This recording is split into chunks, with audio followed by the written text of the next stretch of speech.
question is, what really happened to the dinosaurs? Well, first of all, I'd like to say that dinosaurs lived together with man from the sixth day of creation onward. For it says that all land animals were created on day 6, and since dinosaurs are land animals, it's logical that they were created on day 6. And Scripture is very clear saying that man was created on day 6 as well. So they lived together in the pre-flood period, and then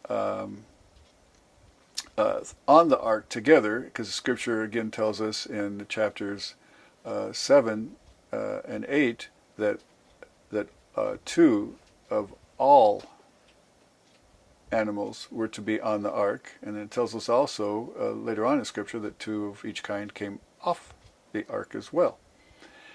Now, it doesn't mean every species, but 2 of every kind, the biblical kind.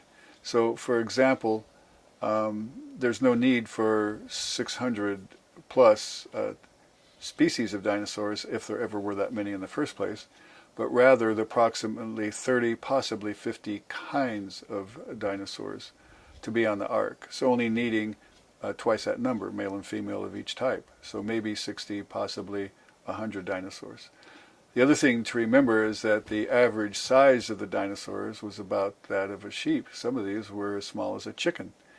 And another factor is that God sent young dinosaurs, teenage-type dinosaurs, who were a fraction of the size of the great-great-granddaddy dinosaurs, since reptiles continue to grow until they die, but were old enough to reproduce when they came off the ark.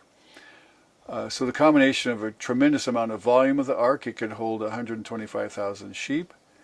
The small size of the younger animals that were taken onto the ark, and needing a smaller number of species, it's calculated that maybe 8,000, not species but kinds, 8,000 kinds were taken onto the ark. So maybe 16,000, maybe even at the max 20,000 animals on the ark.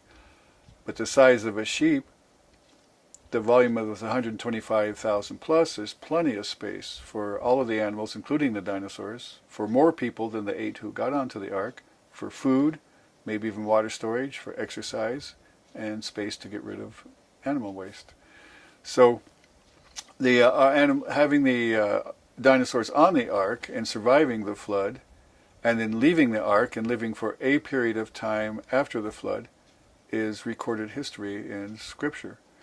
Now, how long after the flood did dinosaurs still live? Well, we don't know precisely, but there are multiple examples in various forms of art, whether it be sculpture, whether it be brass carvings in England, whether it be temple walls in Cambodia, pottery in Peru, Roman mosaics, Egyptian artwork, many examples around the world of very precisely drawn dinosaurs that are depicted in these various forms of art, and are even some of them are recorded in literature in various languages.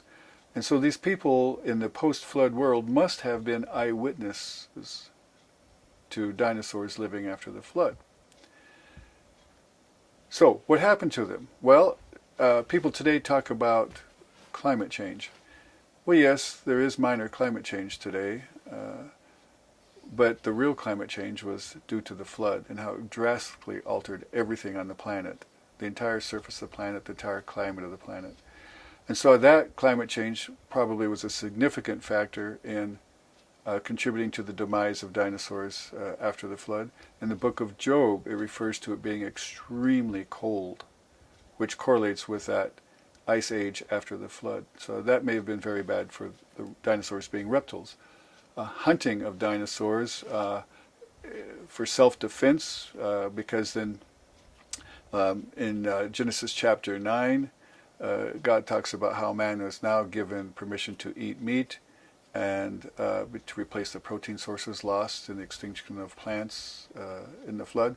But also, I think, because hunting was necessary for protection from these very large critters which were wreaking havoc and being destructive and threatening lives.